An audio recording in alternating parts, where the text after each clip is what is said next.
Enggak lah, petani. Oh, petani. Sesuai pekerjaan.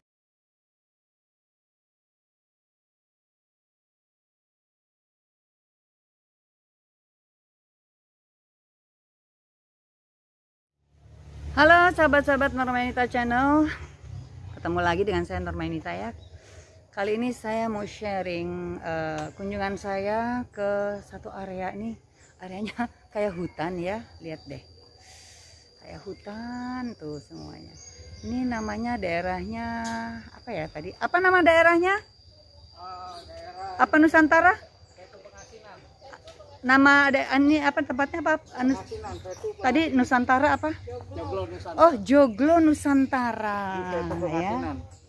Di daerah Setu Pengasinan. Di sini ada apa? Nanti saya sharing ya. Oke. Saya juga hari ini ditemenin sama sahabat saya yang sebelumnya. Hai, Mbak Yohana. Halo. Buka dikit. Halo. Buka dikit. Ah, itu ya Mas Arif sama Mbak Yohana. Oke. Kita mau lihat di sini ada apa ya. Oke. Oke, ini saya mau dikenalin sama pemilik tempat ini, namanya Pak Eri. Assalamualaikum. Ya. Ini lagi banyak orang. Oh, lagi mengadakan vaksin di sini ya. Oh. Oke. Apa Nusantara tadi lupa?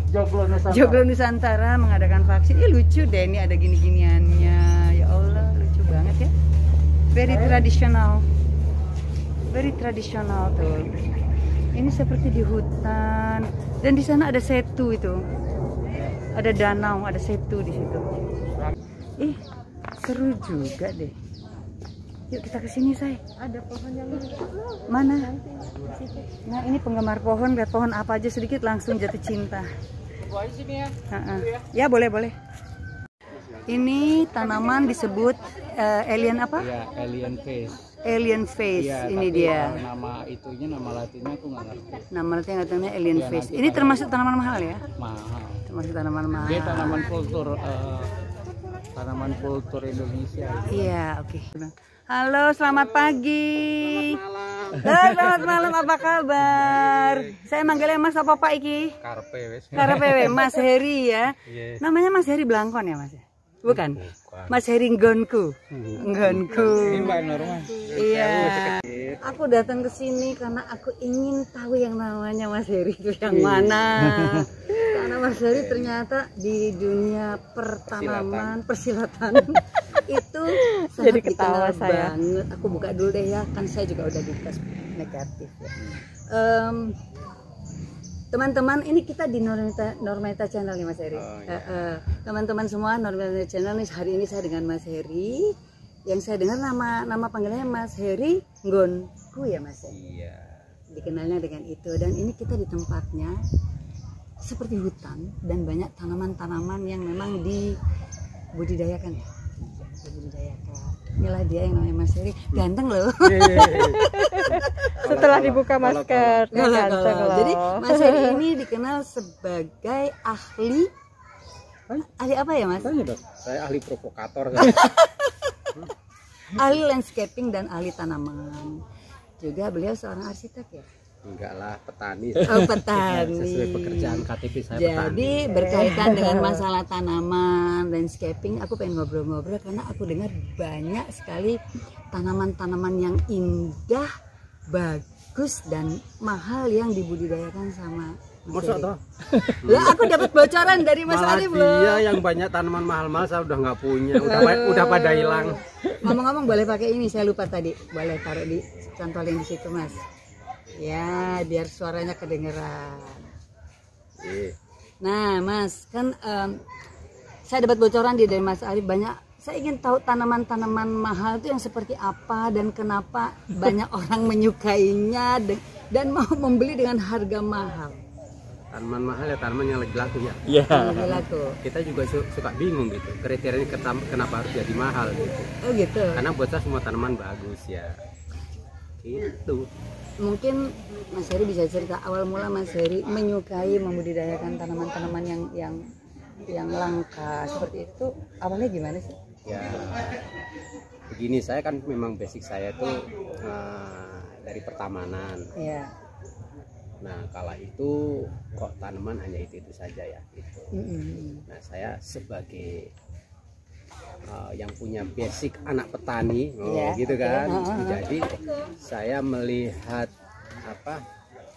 peluang buat jadi pilihan menjadi petani tanaman hias gitu untuk mendukung industri landscape. Gitu dong gitu. Jadi tantangannya kemudian ya kalau kita himbu-himbu saja kan susah, jadi saya harus mulai melakukan gitu. Jadi saya bermetamorfosa menjadi petani, menjadi petani, kemudian saya ajak teman-teman gitu kan, teman-teman muda untuk bertani ya tidak gampang gitu. Tidak gampang, kemudian karena pada waktu itu profesi petani menjadi tidak bergengsi kali ya saat itu, tidak bergengsi gitu. Tapi saya terus gitu. Nah, terus saya selalu mencari tanaman-tanaman unik, tanaman yang kira-kira punya prospek landscape, saya kembangkan, kemudian ya setelah tanamannya menjadi laku ya petani tinggal ngikutin. Jadi tempat ini adalah bagian dari laboratorium hidup saya. Jadi kadang-kadang tiba-tiba berubah gitu. Maksudnya berubah apa? Komposisi tanaman yang kecil-kecilnya gitu kan, ada tanaman baru kita tes growing di sini. Bisa di sini gitu. Tapi semua tanaman baru asli Indonesia? Ya enggak lah gitu. Enggak selalu jadi, itu. Jadi kita kan sudah menjadi warga dunia. Iya. Oke. Yang jelas bukan dari planet lain. Oke. Oh gitu. Jadi banyak sekali ini tanaman-tanaman yang memang baru diintroduksi. Baik dari hutan kita atau mungkin boleh hasil tukar menukar dengan teman-teman di lain di negara lain. Ya, atau mungkin ada temannya lain yang membawakan, atau kita beli temen yang baru habis pergi dari mana-mana gitu kan. Kalau kita kira-kira punya prospek landscape, coba saya beli, saya kembangkan, setelah menjadi beberapa kemudian saya tes growing lah. Tes di tanaman kita, habis itu oke. Menjadi bisa, baru kita pakai untuk kerjaan-kerjaan taman saya dalam lingkup ini ya terbatas gitu. Nanti baru bisa di mass product gitu. Oh gitu. Berarti kalau lingkungan terbatas, misalnya diekspor keluar gitu atau enggak? Kalangan apa sih yang menggemari ini? Nah, orang-orang kaya yang seneng dengan tanaman yang aneh gitu. Di Indonesia banyak nggak orang kaya yang hobi mengkoleksi tanaman-tanaman langka yang mahal sekarang sekali? Tambah banyak. Jadi ternyata banyak sekali ya. Banyak sekali. Makanya saya bisa membiayai tempat ini apa yang bisa saya impikan menjadi ya menjadi lab saya yang harusnya yang melakukan lab besar, yang melakukannya harusnya negara, bisa kita lakukan. Oh gitu. Apa nama tempat ini, Mas? Gonku. Ya, Gonku Nursery. Gonku. Tapi kemudian saya bikin karena saya juga punya banyak komunitas gitu. Jadi saya di samping komunitas lingkungan gitu, tapi ya kemudian komunitas pemberdayaan masyarakat seni dan budaya gitu. Oh, jadi banyak gitu. Berkumpul di sini ya. Tempatnya namanya Gonku. Damai dan teduh gitu ya. Ya, Gonku. Kembali ke tanaman lagi. Kan saya dengar nih, pokoknya saya ini dengar aja nih gosip-gosip. Tanaman ada yang harganya sampai 100 juta, 200 juta. Iko apa jane? Aku ya ono sik tuku kok gitu. Oh gitu. Ada yang beli karena ada yang beli. Yang jelas tanaman langka ya. Ya mungkin tanamannya terbatas, semua orang pengen punya. Terus kemudian hari ini pasar dunia terbuka, anak-anak kita, adik-adik kita bisa melakukan ekspor dengan mudah. Itu harganya mungkin dolar-dolar ribu-ribu dolar gitu. Ribuan kan. dolar ya. Ribuan dolar gitu kan. Jadi kemudian itu dianggap sebagai peluang, kemudian ada yang mau ikut investasi apa segala macam. Nah, itulah yang kemudian terjadi mekanisme pasar. Bebas gitu. Besok bebas saya mau rekan-rekani dewi kan gitu. Contohnya nama tanaman yang harganya sampai ratusan juta apa? Ya kayak misalnya Philodendron Belietii, kabel busi yang variegated gitu. Philodendron. Ya, Philodendron. Sekarang yang lagi trennya Philodendron. Jadi tanaman-tanaman yang kuat di indoor ya gitu. Oh gitu. Mungkin nanti akan ini ya urban jungle gitu ya. Urban jungle. Lagi trennya sekarang ya, Pak Eri ya. Itu yang urban mahal. jungle ya. Satu orang mungkin kala pandemi orang nggak bisa menapa-napa, jadi pamer foto lah.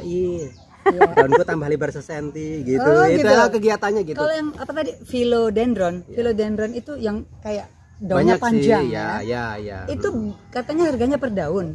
Kalau satu pohon ada 3 daun gitu berarti berapa harganya? Ya tinggal dikaliin aja daun-daunnya. Satu daun berapa? Ya macam-macam sekarang naik turun lah ya gitu kan. Range? Tapi range saya antara 30 sampai 40 ya. 40 juta per daun, guys. Masya Allah. Jadi kalau ada Tapi saya tidak punya, cuman saya ikut bahagia bahwa petani-petani adik-adik saya sejahtera. sejahtera kan, ya. gitu. Jadi luar biasa. Mas Heri ini punya anak-anak didik, petani-petani yang dididik untuk bisa membudidayakan tanaman-tanaman hias tadi, sehingga para petani-petani tadi, petani tanaman hias tadi hidupnya bisa sejahtera dengan berbisnis tanaman hias ini. Ya contohnya tadilah yang philodendron satu daun 40 juta. Kalau satu pohon ada 5 daun. Berapa tuh 5 kali 40 200 juta. Tapi itu pembelinya bukan dalam negeri aja, luar negeri juga. Ada dalam negeri juga, luar negeri juga gitu. Jadi ya nggak apa-apa toh gitu. Orang ada juga yang beli Ferrari 12 miliar kok gitu. Iya, nggak mikir ya ya, nggak Mas, apa-apa lah, biarlah petani sekali-sekali kecepretan. Kan selama ini petani kan termarginalkan. Betul. Kolo-kolo gitu. Dan saya makan enak. Iya, saya dengar sekarang sudah mulai ada semacam bukan filosofi apa ya, semacam tren yang bergeser. Kalau orang-orang yang kaya raya, yang tajir melintir, dulu hobinya koleksi Ferrari, ya. Ferrari ada berapa biji? Koleksi Sekarang tas gitu. koleksi tas. Nah sekarang sudah mulai bergeser, mereka mulai menggemari untuk mengkoleksi yang namanya tanaman hias langka. Itu betul? Ya, betul. Dan siapa mereka? Apakah mereka selebriti dunia kah?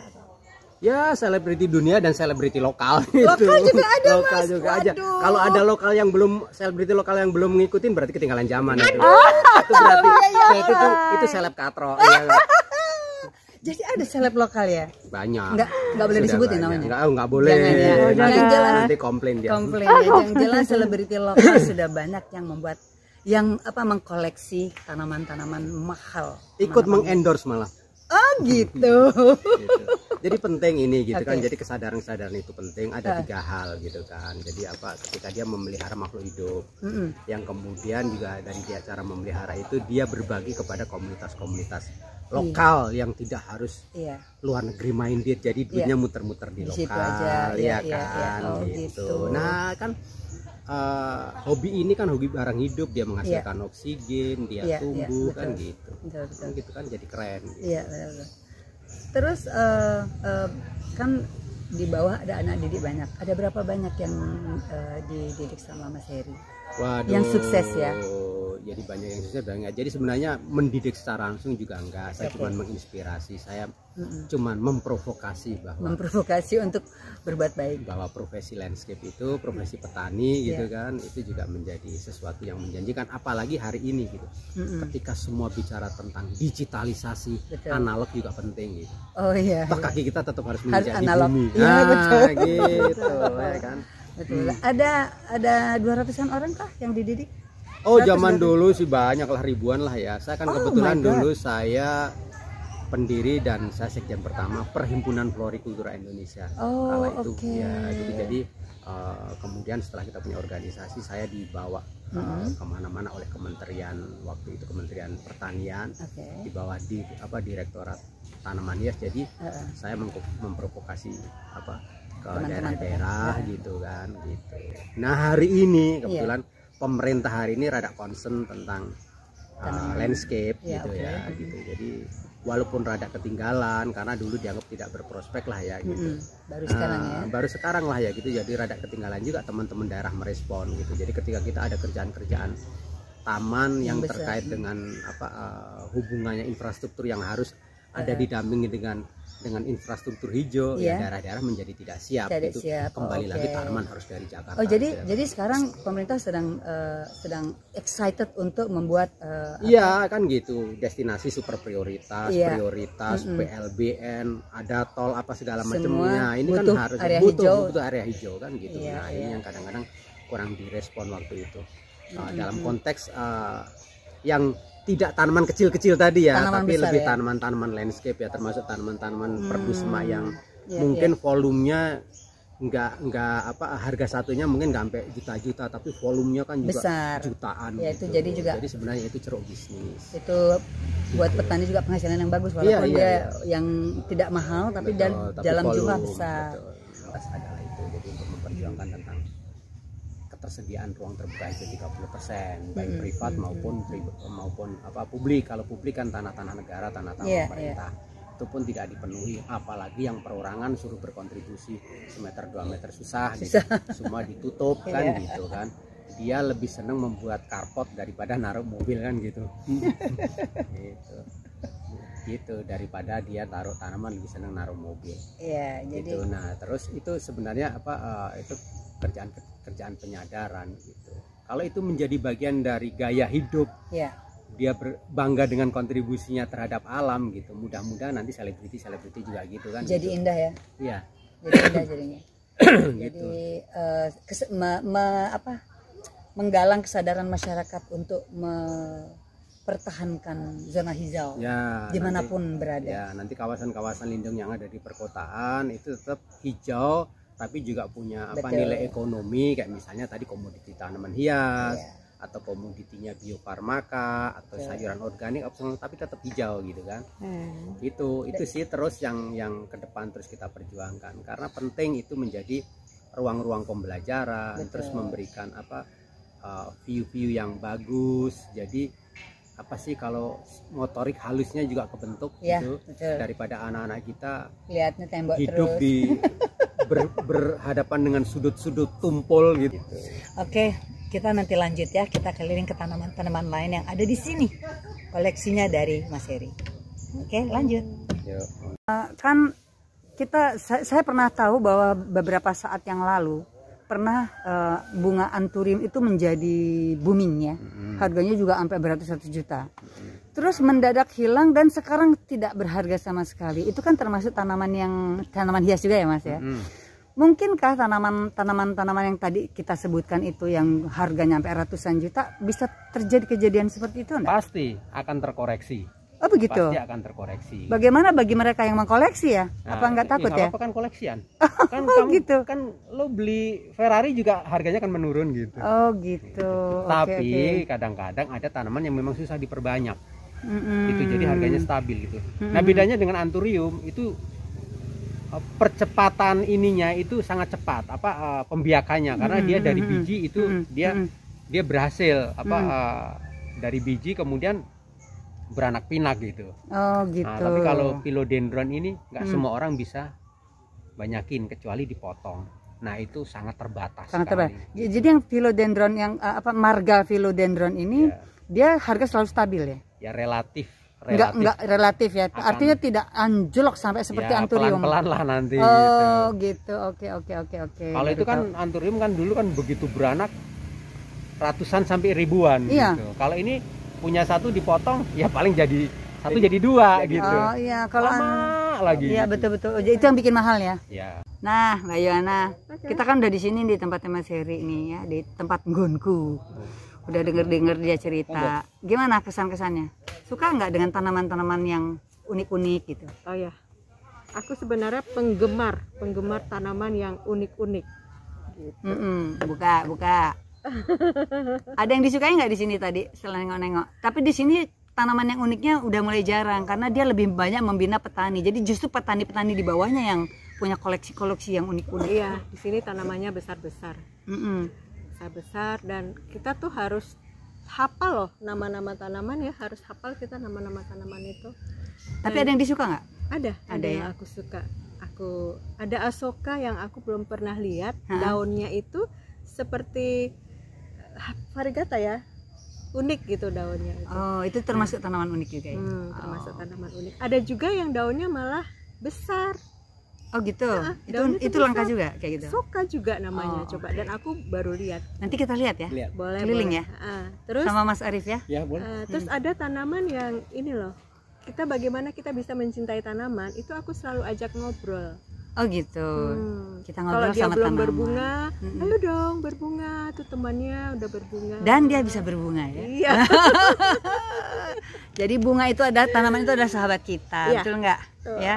Nah ini juga orang pinter juga nih pengetahuan dengan tentang tanamannya nih, Mas Saya Arif tukang ya. kaos. Oh, tukang kaos. Tukang kaos ini, tukang kaos tanaman. Oh itu yang di kaosnya di bagus, depan ya. itu nah, Namanya coba spirit. berdiri.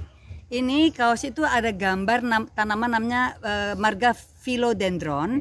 Nama tanaman yang ini jenisnya Spiritus sancti. Ini ratunya philodendron. Ini ratunya philodendron. Ada raja, ada ratu, ada selir. Ini ratu nih. Yang harga per daunnya bisa berapa? 100 juta. Per daunnya 100 juta. Jadi kalau satu tanaman ada 3 daun 300 juta harganya. 300 juta. Ngek banget Iya, deh. saya baru punya kaosnya. Ya, baru punya kaosnya. Iya. Oke. Ya, sahabat-sahabat Normanita Channel, tadi saya sudah ngobrol sama Mas Heri. Sekarang saya mau ngobrol sebentar sama salah satu anak didiknya dia, seorang petani tanaman hias. Namanya siapa, Mas? Mas Bowo. Mas Bowo. Ini dia nih, wah, penampilannya udah kayak petani tanaman pokoknya ya. Mas Bowo udah berapa lama ikut sama Mas Heri dalam apa namanya? Membudidayakan dunia tanaman hias ini? Saya masih terhitung baru ya, Berapa lama? 5 tahunan sih. 5 tahun. Iya. Oh, tadinya apa?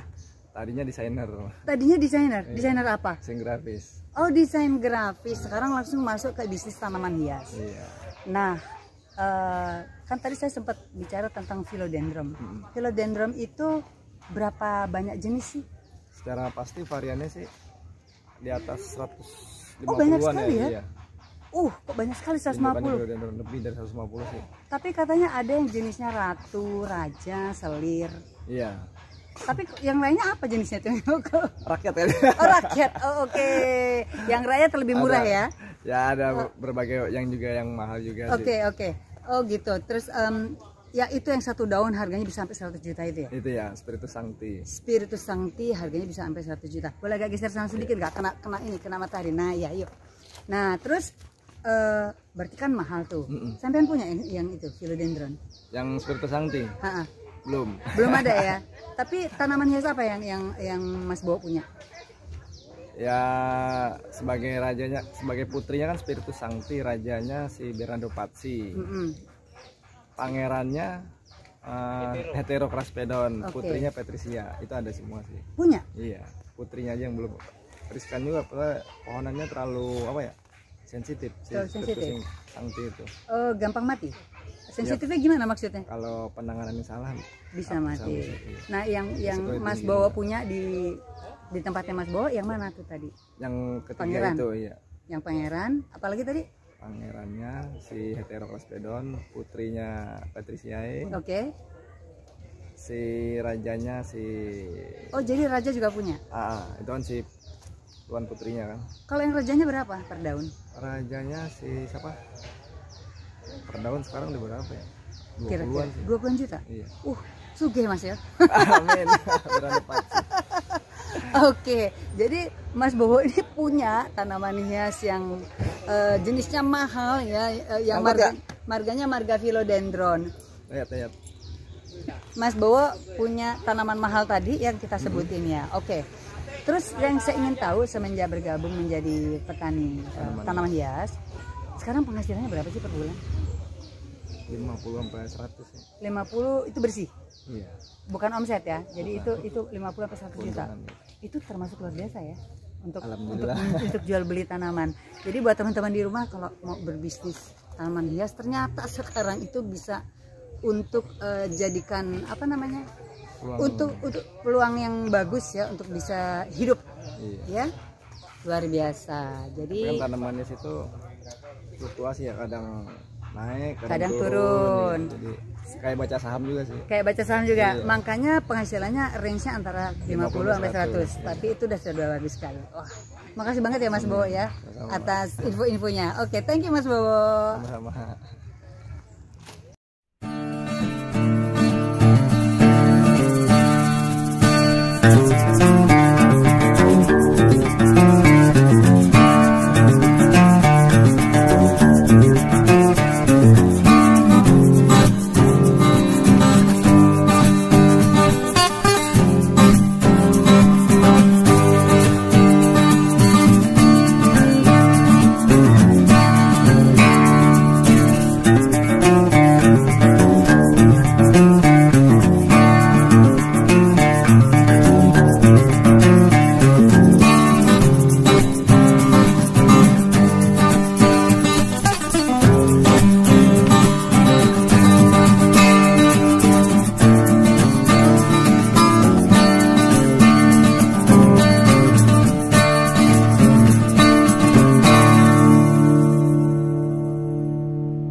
Calathea Amazon. Ini apa? Calathea Amazon. Calathea Amazon.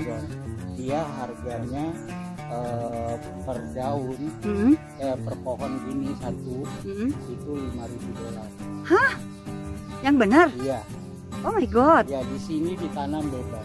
Di sini ditanam bebas, tapi saat dibeli oleh kolektor di luar negeri maupun di Indonesia, harga per pohon $5.000. sekitar $5.000 dan Calathea Amazon. sekali lagi apa? Calathea Calathea Amazon. Ya ampun, di sini tergeletak di sini saja. Ternyata kalau dijual Materi 30 untuk ribuan dolar. Luar biasa. Keren ya. Oke, jadi ini tanaman Brazil. Calathea. Calathea Calathea Amazon tuh dari Brazil. aslinya itu dari Brazil. Ya. Brazil, Di hutan Amazon, tapi di sini dikembangbiakan. Makanya harganya mahal sampai $5.000 per pohon. Tapi ini ada dua jenis, ini ada yang begini satu. Ini yang ini apa? Amazon. Oh ini yang Calathea Amazon ya, oke. Yang berkembang. Oke. Ini area pembibitannya, di sini area yang tidak bisa semua orang masuk.